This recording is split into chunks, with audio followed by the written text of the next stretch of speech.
जय श्री बद्रीनाथ भक्तों। आज हिंदुओं के 4 धामों में से एक बद्रीनाथ धाम के बारे में जानेंगे। बद्रीनाथ धाम भगवान विष्णु का निवास स्थल है। यह भारत के उत्तराखंड राज्य में अलकनंदा नदी के बाएं तट पर नर और नारायण नामक 2 पर्वत श्रेणियों के बीच में स्थित है। आइए जानते हैं बद्रीनाथ मंदिर के रहस्यों के बारे में।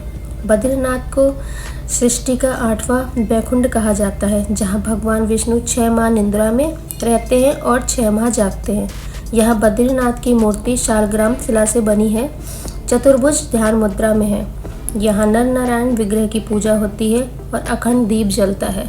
एक बार जब भगवान विष्णु ध्यान योग में लीन थे तो बहुत अधिक हिमपात होने लगा। भगवान विष्णु और उनका घर हिम में पूरी तरह डूबने लगा। ये देख माँ लक्ष्मी व्याकुल होकर भगवान विष्णु के समीप खड़े होकर एक बेर बद्री के वृक्ष के रूप को ले लिया और समस्त हिम को अपने ऊपर सहने लगी। कई वर्ष बाद जब भगवान विष्णु ने अपना तप पूर्ण किया तो देखा लक्ष्मी जी हिम से ढकी पड़ी हैं। तो उन्होंने माता लक्ष्मी के तप को देखकर कहा, तुमने भी मेरे बराबर तप किया है तो आज से इस धाम पर मुझे तुम्हारे साथ पूजा जाएगा और तुमने मेरी रक्षा बद्री वृक्ष के रूप में की है तो आज से मुझे बद्री के नाथ अर्थात बद्रीनाथ के नाम से जाना जाएगा। इस तरह से भगवान विष्णु का नाम बद्रीनाथ पड़ा। बद्रीनाथ के बारे में एक प्रचलित कहावत है कि जो जाए बद्री वो न आए ओदरी, अर्थात जो व्यक्ति बद्रीनाथ के दर्शन कर लेता है उसे पुनः उदर यानी गर्भ में नहीं आना पड़ता है, मतलब दूसरी बार जन्म लेना नहीं पड़ता है।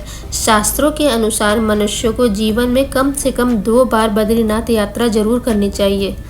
सतयुग में बद्रीनाथ धाम की स्थापना नारायण ने की थी। शिव पुराण के कोटि रुद्र साहित्य में व्यक्त किया गया है कि बद्रीनाथ में नर नारायण के दर्शन करने से मनुष्य के सारे पाप नष्ट हो जाते हैं और जीवन में मुक्ति प्राप्त हो जाती है। भविष्य में नहीं होंगे बद्रीनाथ के दर्शन, क्योंकि माना जाता है कि जिस दिन नर और नारायण पर्वत आपस में मिल जाएंगे बद्रीनाथ का मार्ग तब पूरी तरह से बंद हो जाएगा। भक्त बद्रीनाथ के दर्शन नहीं कर पाएंगे। पुराणों के अनुसार बद्रीनाथ धाम लुप्त हो जाएगा और भविष्य में बद्रीनाथ नामक नए तीर्थ का उद्गम होगा। मंदिर में बद्रीनाथ की दाहिनी ओर कुबेर की मूर्ति भी है। उनके सामने उद्धव जी और उत्सव मूर्ति है। उत्सव मूर्ति शीतकाल में बर्फ जमने पर जोशीमठ ले जाई जाती है और उद्धव जी के पास ही चरण पादुका है। बाई ओर नर नारायण की मूर्ति है। इनके समीप ही श्रीदेवी और भूदेवी है। बद्रीनाथ में कई प्राचीन स्थल हैं, जिसे अलकनंदा के तट पर स्थित अद्भुत गर्म झरना है जिसे तप्त कुंड कहा जाता है। एक समतल चबूतरा है जिसे ब्रह्म कपाल कहा जाता है। पौराणिक कथाओं में लिखित एक सांप शिला है। शेषनाग की कथित छाप वाला एक शिलाखंड शेष नेत्र है।